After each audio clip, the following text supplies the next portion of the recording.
Welcome back to the Team Radio podcast. Alongside me today is somebody who's going to talk about something a little bit different. Straying away from our regular single-seater conversation is going to be John Harris alongside me talking about the WRC.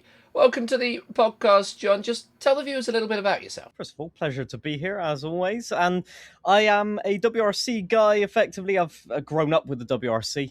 It's been in my blood since, I think, 2 years old, since when my dad sat down and watched the WRC on TV at that time. I've been involved in WRC, running, for example, their simulators and being part of their events in terms of broadcasting. But also, I've competed in WRC esports over 3 years and various other competitions.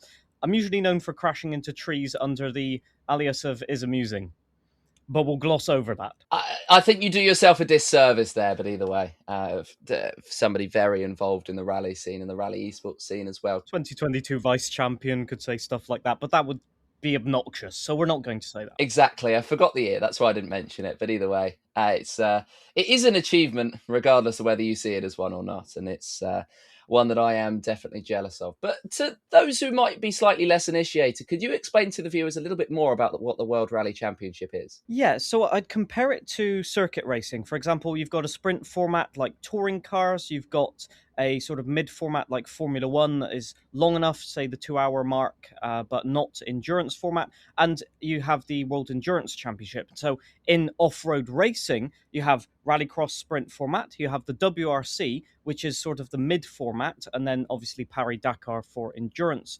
racing. So it kind of fits that sort of sweet spot in between. Now, to gentlemen, a quick view back on the past. I must say the WRC has sort of a unique development because obviously it's not like circuit racing. It doesn't just show up at a purpose-built track or at a dirt track somewhere. It started off as a touring event where people would bring their cars and go literally thousands of miles across, for example, France or Central Europe to explore the area, and they'd have fun little challenges along the way. That eventually got shortened into doing it over segments of a course that was laid out on a map, for example, and then shortened again to the modern format that we know of special stages. So a stage somewhere between 5 kilometers and 30 kilometers generally. 35 kilometers is about the tops that they do in the WRC format of nowadays. The format is run over between 16 and 19 stages, about 250 to about 350 is the longest one we've had for, I think, 10 years at this point. So it's what's called a sprint format, even though it doesn't sound like one to, for example, a Formula One fan. I'd say the difference compared to other championships is off-road. You have to have specially designed cars, and that's been that way since about the 80s. And effectively, it's a championship that is across every single surface. You have tarmac and ice in the case of Monte Carlo, you have snow right at the start of the year, and then gravel. And so you are challenged as a driver and indeed as a team across the whole sort of spectrum of surfaces that you could encounter across the globe. That's the sort of specific challenge of the WRC. It's a bit of a different championship as well in terms of points, because you don't just score points at the end of the event. You score points, for example, across the whole event, but also on Sunday points. I'll probably approach that at a different time, but you have a whole breakdown of motivations to keep you running flat out. And that's the whole point of rally, driving flat out on essentially an open road that has been closed to the public for one day and seeing if you can't crash into trees. Yeah, ideally, you don't want to crash into trees. I mean, you've mentioned how much you like crashing into trees already. But I've tried to play the World Rally Championship game and failed, so I can't particularly comment on that one either way. And I know that it's that much more in real life. I mean, you've mentioned the different formats of the championship, and I mean the different surfaces that they end up running on. What makes the Acropolis Rally, which is the one that's coming up this weekend, unique? Well, first of all, I'll talk about the championship then, because this year is very unique, and I don't think it's happened before, actually, in the history of the WRC. So, the WRC championship normally is split evenly, which it is this year, to be fair, or relatively evenly, between tarmac and gravel events. Normally how it works is that you have, for example, I don't know, 2 gravel events, then a tarmac event, and you sort of pick and choose and swap between. This year, they've decided to do a lot of the tarmac events at the start of the championship. Rally Greece starts the sort of what we call the gravel leg of the championship. All the way until the end of the year is gravel events. I'll explain first of all why that's important. In the WRC, one of the most important rules is the road order. So unlike on a circuit race where everyone is racing the same track, so you've got the same conditions, you've got the same opportunities to set the fastest lap or to get some overtakes done just because you have better pace. Especially on gravel events, road order matters because the road is just a normal course that you'd go, for example, to the supermarket. And so the stage evolves. You have for example, on tarmac, you'd have dirt dragged into the road if you try and cut the corner. If you've ever gone onto a gravel surface, or if you have a driveway, for example, and you've driven over it and you've gone, oh, there's loads of marks of dirt and mud and all of that. That's disgusting. I don't like that. That happens on a rally stage, and there's nobody to sweep it up for you as the cars pass on, which means the grip conditions evolve.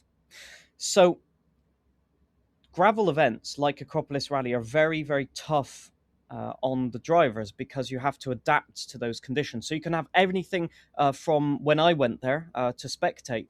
You can have ruts up to about, I'd say, 50 centimeters depth, where the cars can quite literally bottom out and get stuck in dust, on top of rocks, and you have a phenomenon which is called road sweeping.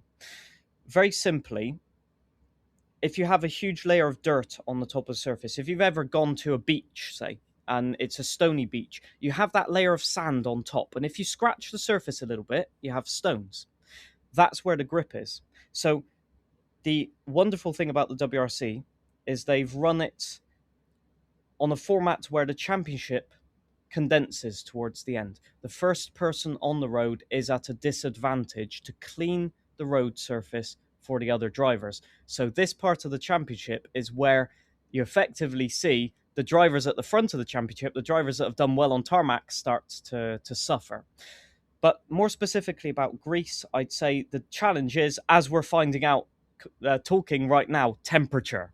Temperatures in Greece at this time of year are about between 40 and 45 degrees. When we went there, it was 43 degrees. You better have a lot of bottles of water, unlike us, when we went there. But big mistake. But you have to be sort of full of fitness as a driver and a navigator. And it's one of those events that challenges cars just due to overheating. So this is the start of the summer leg, and a bit like in Formula One, reliability becomes everything. With all that in mind, of course, you talk about everybody running in each individual point and trying to get that edge. But of course, speaking of points, how do those work? Yeah, it's a point that I think is different to most of the championships I know. The only thing I can think of is touring cars, for example, that have points after every race. But essentially, the reason behind the point system is that you used to have drivers that would create a huge lead. We're talking multiple minutes lead, and would just cruise on the last day of the rally. So a rally, I should say, is split over multiple days. It used to be that it was a 5-day format. Now it's a 3-day format, starting Friday morning and sometimes on Thursday for spectator events, but starting Friday, generally ending Sunday around midday, wherever the venue is.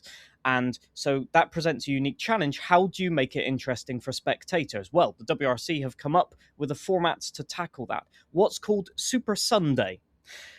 So I've got the points here because it's actually quite tricky to denote. So the standard points for an event, you win the event, you win 25 points. That sounds pretty familiar, doesn't it, from most other racing series?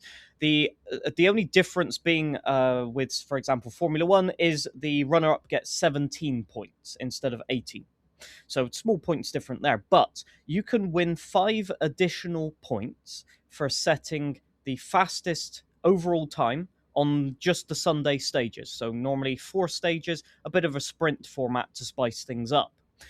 to add a sting in the tail, and if anybody's watched any online series where they have the final stage of an event, it's the same in the WRC, because you have 5 additional points for winning that specific stage, usually about 10 kilometers, to encourage drivers to push to the limit, right to the end and right to that checkered flag, as they say. The catch being, if you crash out, you lose the overall points as well. So it's a kind of a risk versus reward format that I think has actually worked very well, but it encourages drivers, especially on, for example, Greek stages where you've got very mountainous, rocky terrain, bumpy terrain that you have to deal with. Do you take the risk? Do you run right to the ragged edge and risking a puncture and other things, suspension damage, just to get those extra 5 points? And those are the things that make the championship really, really spicy. Because to add to that, you have what's called reverse road order. So I mentioned earlier on that the cars start in the championship position. So the first place goes first, second, etc., etc. And it means that the drivers toward the back have more of a chance of scoring big points, of getting a lot of time early on. On day 2 and 3, they reverse the road order. And so you have the phenomenon of the drivers that did well on the first day have the advantage of scoring extra points. So it's kind of a format where you have to judge how much in the lead you want to be, how much a risk you want to take. And it's the WRC is very much a thinking driver's game, a bit like endurance is. You have to think, do I want to push the car right now? Do I want to go to the ragged edge? Yeah, it's always fascinating to hear about it, and I know that we've done a couple of broadcasts in the past on at the Creator Series channel about rally, where I've looked at the point system and I've gone, yeah, I'll let you explain that, but it is fascinating nonetheless. There are a couple of drivers in the WRC that are still competitive, despite being of ages with the single seater minds would boggle at. I mean, you talk about you talk about needing that thinking mind. Would that affect the rally performance in terms of those drivers who are a little bit older, a little bit more experienced, and how much would age affect it in general? You've got to think of it this way. Lewis Hamilton and Fernando Alonso are both over 40 last time I checked. And Sebastian Ogier, Loeb is approaching 50 years old, if I'm correct. And Sebastian Ogier is 43 last time I checked. You also have other drivers like Danny Sordo, 42 years old. So the reason why it's a little bit easier to sort of go longer in the WRC is because experience matters. You're not just driving, let's say, 20 tracks per year. You know every single layout, you know every single curb, you know the exact camber of the corners, for example. On WRC events, they drive thousands, if not tens of thousands of corners, which they've hardly ever seen before. They've only seen it on video or just driving through the stage once or twice to take pace notes, which is a very important factor of rally. Maybe they'll approach at a later point. But essentially, that experience counts because you have to drive at 95% in rally. If you drive at 100%, you're going to crash, you're going to go out of the rally. And so you'll see a lot with younger drivers that they are often the fastest on the first couple of stages, and then they get a puncture, then they slow down. And it's the experienced drivers that come to the forefront because they quite literally will go, I'm just recognizing this stage, for example, it's got loads of rocks, it's high risk, high reward, but I'm not going to take that risk. I'm going to slow down and bide my time for later in the rally. So it's a lot easier to use your years of experience and also stage knowledge to gain the advantage on younger drivers that maybe have a pace advantage.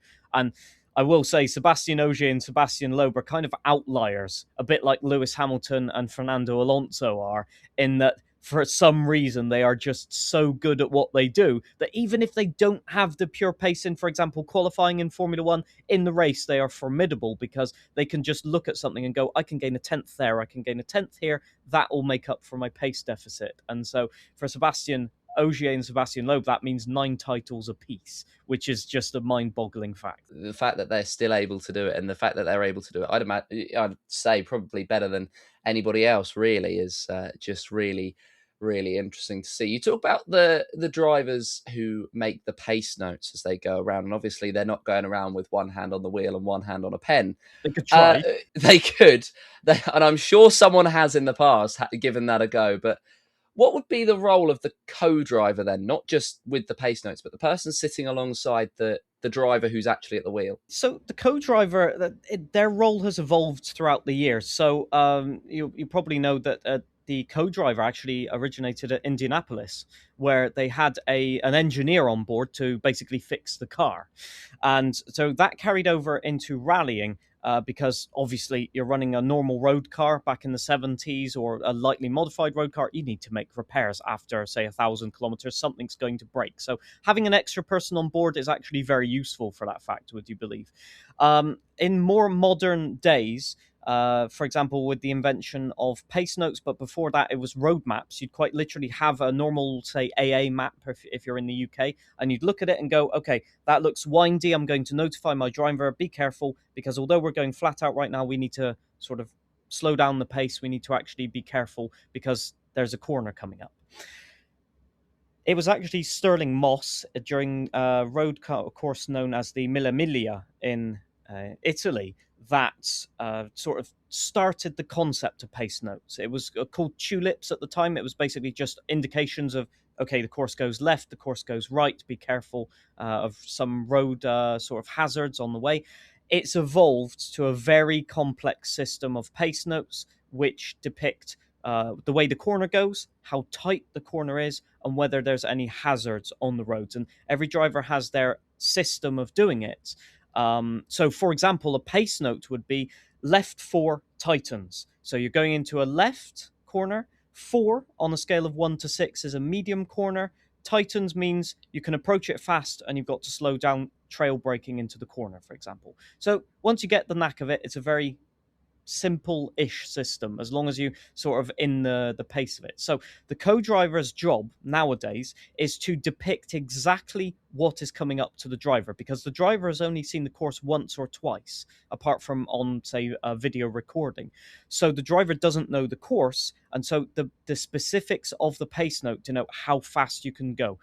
And there's been many times where a pace note read at the wrong time, or the wrong pace note read out has been rally ending.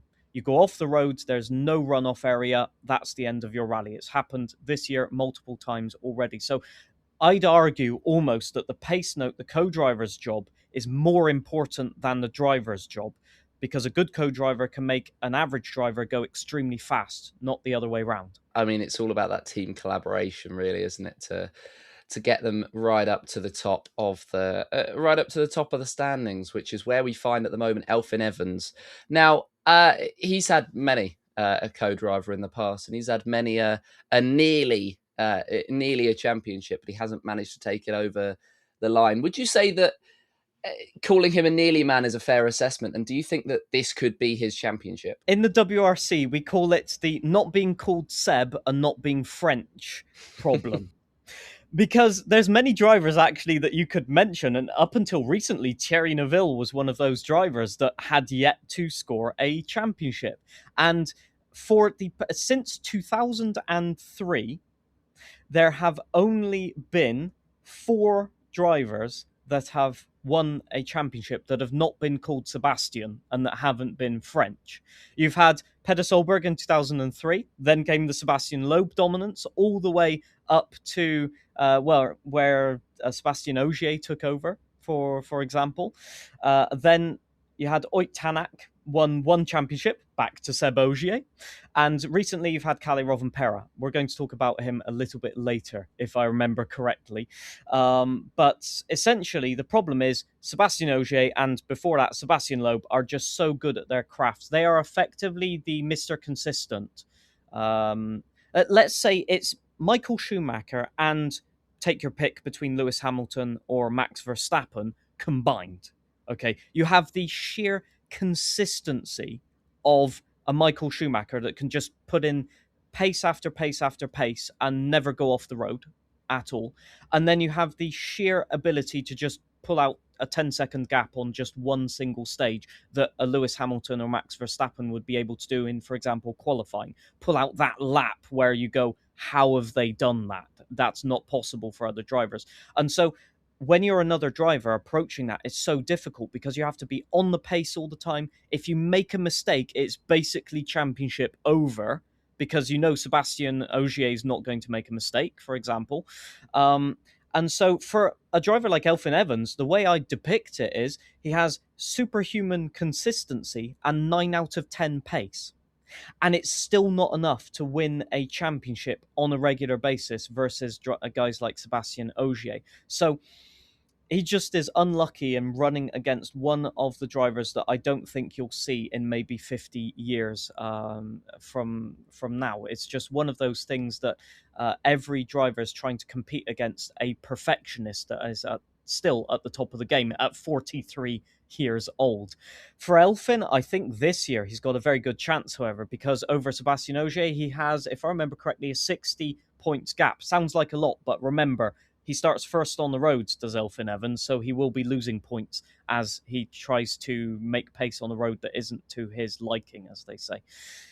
So effectively, it is possibly his year, but the problem is you'll only find that out towards the end of the year once we've had all of the gravel rallies, and I can tell you that points tally will condense, where you'll have maybe 2 or 3 drivers fighting for the victory at the end of the year. If I remember correctly, Takamoto Katsuta is in P2 with 20 points behind. Yeah. So that's less than a rally victory. Just want to point that out. It is indeed, especially if you pick up more points throughout the power stage. I'm learning. Yeah. I'm learning. Well, it's a funny thing because you think 25 points, that doesn't sound like a lot, but it's actually 35 points if you have a disaster and you crash out and your rival wins. So 35 points, let's put it into perspective. If Sebastien Ogier wins 2 rallies right now and Elfyn Evans doesn't score, game on for the championship. So it's why, going back to an earlier question, it's why the Acropolis Rally is one of those definers of the season, because if you crash out of it, it starts a really bad tendency and gets into your head for I think it's 7 consecutive rallies after that are on gravel. Now, of course, you've mentioned a couple of those at the top of the championship standings, but which drivers should we be looking out both for this weekend and across the season as a whole, outside of Elfyn, really? I think I have to tie this into a perspective on the cars as well, perhaps, because if you look at the championship standings, you'll say, oh, it's Toyota Championship. They are a dominance. They're above everything. They are, the McLaren of last year. They've got the best car. It's a little bit more complicated than that. I think experience counts on the gravel rally. So any driver that's been in the championship more than 4 years will have a great chance. So you're talking about Elfyn Evans, Sebastien Ogier, Danny Sordo, a wild card for Hyundai. He's the 3rd driver of Hyundai for this rally. And Thierry Neuville, great champion beforehand. So you've got quite a lot of drivers. And I'd say most drivers have an opportunity to win this rally. For Elfyn Evans, it will be very difficult starting first on the road, as I previously mentioned. A lot comes down to reliability, as I've mentioned. Now, Hyundai have had a lot of reliability issues in the past with gravel rallies relating to drive shafts and suspension. So that's a bit of a question mark. And Ford are a little bit behind the pace. Now, I will take a brief part to mention about the Rally 1 cars, because they are the sort of Formula 1 cars of the WRC. They're effectively modern-day Group B. Now, if you know anything about Group B, I'm not taking that comparison lightly. When they had hybrid, they had northwards of 500 brake horsepower. So we're talking about rocket ships on normal roads, bear in mind. So effectively, you've got a lot of downforce on the rally cars. They've got a lot of wings. They've got a lot of grip. So the car does matter nowadays. And the Toyota has been the consistent performer. Hyundai and Ford have had some problems with development, budget related, some just going the wrong way in terms of development. So on a gravel rally, at least, on tarmac is different because the car matters. That's why Toyota has been winning a lot lately. But on gravel, it's kind of that rain conditions in Formula 1. You get that great reset where it's the driver that matters more than the car. So for this rally, it's a chance, for example, for Hyundai and Ford to make a mark, to steal the championship back a little bit from Toyota, who are starting first on the road anyway because of their championship order. So drivers, for example, like Thierry Neuville, who have gone very well in Greece before, will be trying to make a steal on the championship. Sebastien Ogier is one to look out for because he starts either, I think it's 5th or 6th on the road. That's a great way to start the rally and sort of gain an unassailable lead on Friday. But never count out Elfyn Evans, because if it rains, and I'm not saying it will, because looking at the temperatures at the moment, it's looking unlikely. But if it rains, paradoxically, with mud on the road, you want to start first. So there's a whole complex system of where you want to be. A bit like at the end of qualifying, if it's raining, if there's more rain, less rain, you could end up 10th on the grid, you could end up first on the grid. It's always struck me as even more weather dependent there than Formula One, which in its own right is very, very weather dependent. It can be the great neutralizer, but of course it's worth pointing out. So sorry to interrupt you, but it's worth pointing out that the drivers don't start at the same time. Unlike in qualifying in Formula One, where they're all on track, you have intervals of about 3 minutes on gravel, which is for dust purposes. So if you've ever driven behind someone on a dusty road, you can't see anything. So there's a thing called safety, which the WRC granted has learnt very late compared to other sports, and if effectively they don't run at the same time or behind each other on the road, because you have to be able to see what you're doing, and spectators like seeing the cars as well, funnily enough. So if it starts raining, for example, and you're first on the road, you're fine. If you're 10th on the road and it's a mud bath by the time you arrive during the stage, you're going to lose a lot of time generally. So you've had multiple rallies where the road order has depicted who wins the rally just because someone's had rain, someone hasn't had rain. What would be your favourite rally track and why? Oh, that is tricky, because we've had a lot of rallies over the years, and I'd have to split the choice, because gravel rallies and tarmac rallies are very, very different.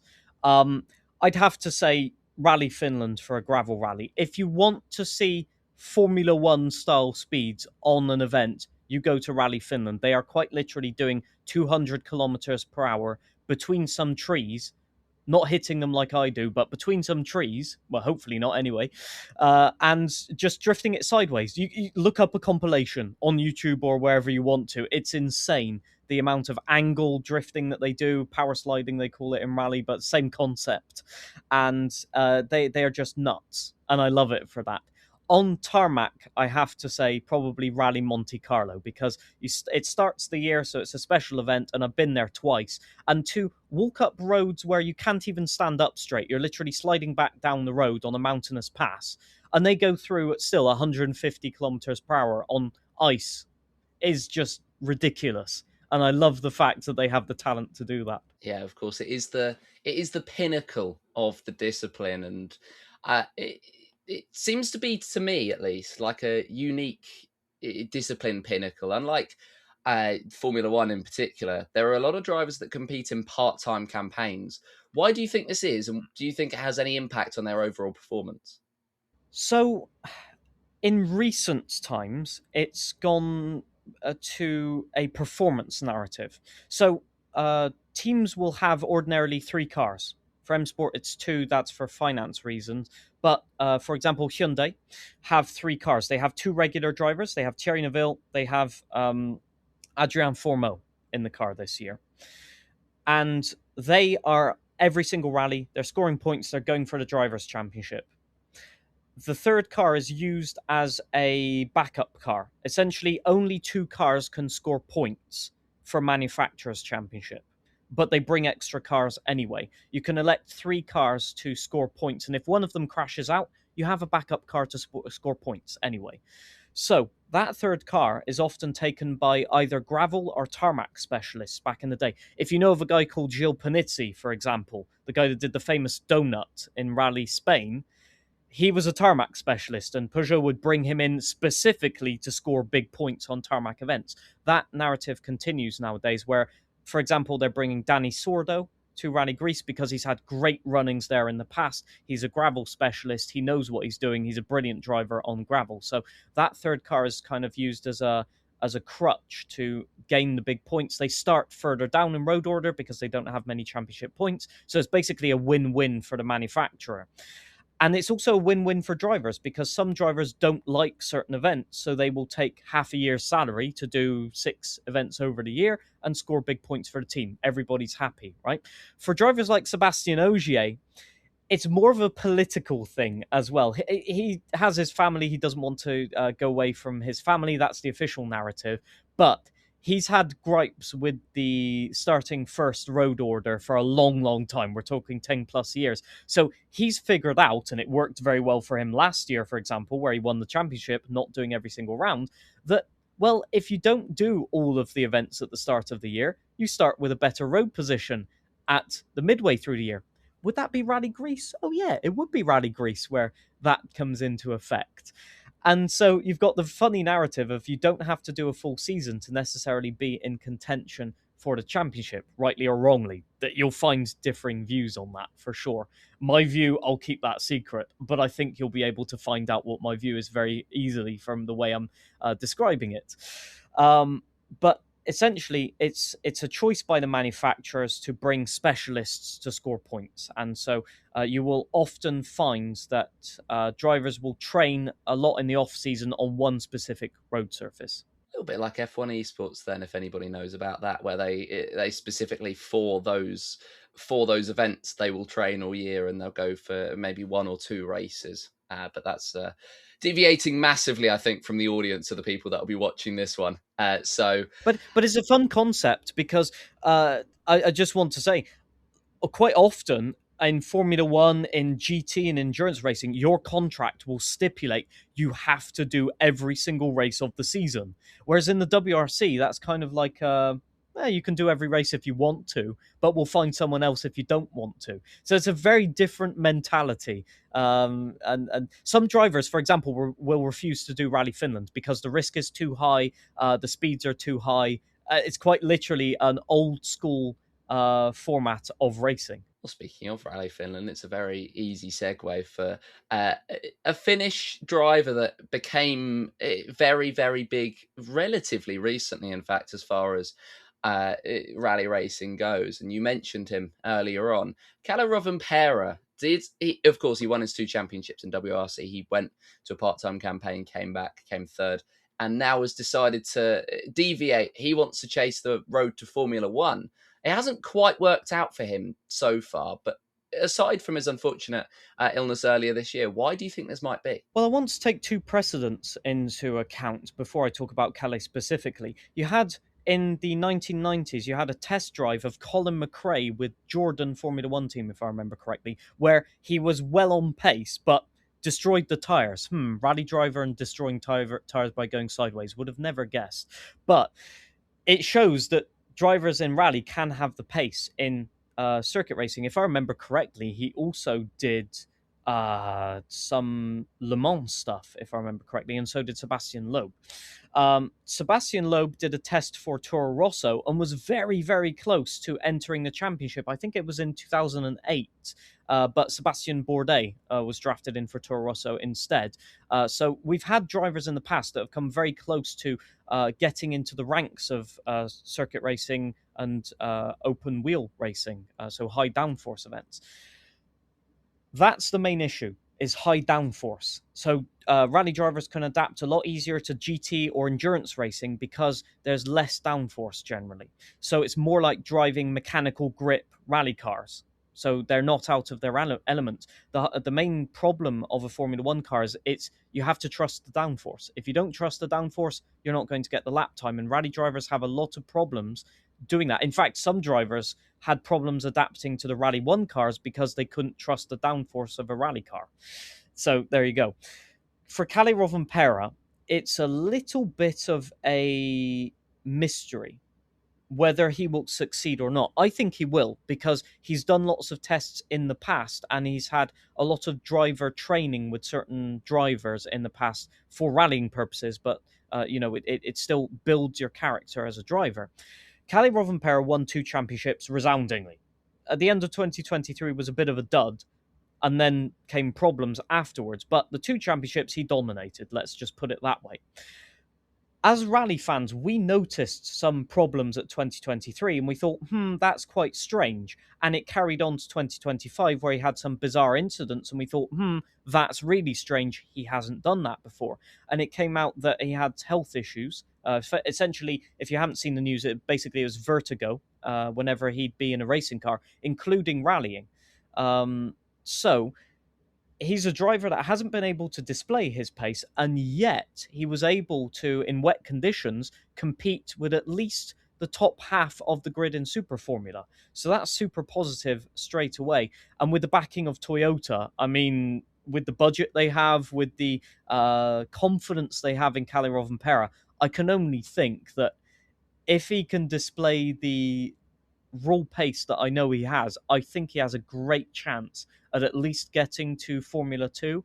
And then it's a lottery for any driver, whether you get into Formula 1 or not. But even for a team that's a backmarker, it would be a PR coup to have your WRC champion in your car as an F1 team. Colton Herta and Kalle Rovanperä, potential Formula One teammates. What a lineup that could be in terms of stealing from other disciplines and really demonstrating, yes, we are the top ones. We've stolen top drivers from other series. And speaking of other series, what other motorsports tickle your fancy when the WRC is not on? I do watch Formula One. Don't watch every single race, although I will be fair, this year it's looking a little bit more interesting, so I do watch it at the moment. I'm a big fan of endurance racing because, especially 24 hours of Le Mans, most notably for the commentary. Lovely commentators at 2 a.m. I won't reference the alternative to cake, but you can look it up according to the commentators. I do love the format of sort of testing the skills of team and driver. So endurance racing is kind of my mainstay. But I do have a love for anything off-road, so rallycross. I used to race online in rallycross events. That's what I did before I moved across to rally. So I'm sort of the guy that likes a bit of everything. And as long as it's got great racing, like touring cars, British touring cars, for example, I will watch every single race if I can. Must have felt a little bit like deja vu when you saw Toyota doing so well in the 24-hour then. Well, I mean, it's the funny thing about Toyota is that their mainstay, unlike most other manufacturers across the years, has been rally. They were in rally right from the 80s all the way up to the very late. I think it was 1999 was the last time they were in, before 2017. So they had a bit of a lull period, but apart from that, rallying has been their main commitment to sell cars, to prove that Toyota have reliability. That's one thing they're known for. And so it's not a surprise that they go into endurance racing, and it's not a surprise that they do well. But I think I know that the teams are very closely intertwined. They share part of the factory facilities in Germany, for example, for mutual sort of like development projects. And so what works on a rally car can often be transferred onto an endurance car and vice versa. So Toyota have that kind of commitment to perfection that other teams struggle against, especially M Sport. I have to just say a tiny bit about M Sport because they are effectively the Williams of the WRC. They are the team that's kind of like still out of a shed. That's a bit of a detriment to M Sport because they have significant facilities nowadays. But up until the late 2000s, they were still effectively operating out of a shed, while other teams had great big sort of warehouses and facilities. And so rallying is kind of that sport where you can still get into it for like a grassroots event, but it's becoming more difficult and more sort of professional, and Toyota is at the forefront of that. Potentially, could we be seeing Kalle Rovanperä winning the 24-hour Le Mans? Is that something you can see in his future in the hypercars? I'm surprised, I will say this, that Sébastien Ogier hasn't done it first. I strongly suspected, and I think he actually did a stint in LMP2, if I'm correct, a few years ago. But I definitely think he can, because he's got that sort of consistency that you only have with a rally driver or an endurance racer. And if you put him in that Toyota hypercar, I think he's definitely not going to be the slouch of the team if you put it into perspective. Just looking it up, he came ninth in the LMP2 class in the 24-hour Le Mans in 2022. So you do remember. If I remember, it was reliability that cost them. I think, yeah, I think it was reliability. I remember that race. Potentially a lineup of combining those two drivers as well would be fascinating to see, but potentially it's past Ogier now. Of course, that was. I'm not even sure. I really think that Ogier has just what Lewis Hamilton has, just that ability to keep going. He's really fit. He's just his mindset of that is that of a youngster, and that's very rare to have. And I think if he swapped, I strongly think if he wins the championship this year, he'll call it quits on WRC, and he might do some special events like Le Mans, for example. So that's one to watch out for. But it kind of fits the narrative of just you have to have something special in your head. Not necessarily a good thing, but something special going on. A little bit of craziness to get into rally. And that's sometimes what you need in other events as well. Yes, well, that is a nice way to round it out, I think, for this week's episode. Thank you very much, John, for joining me. Of course, you can support John looking down into the description. I will have tagged the social medias of your choice. But yeah, thank you very much for joining me today. Thank you very much for watching. And until next time, it is goodbye.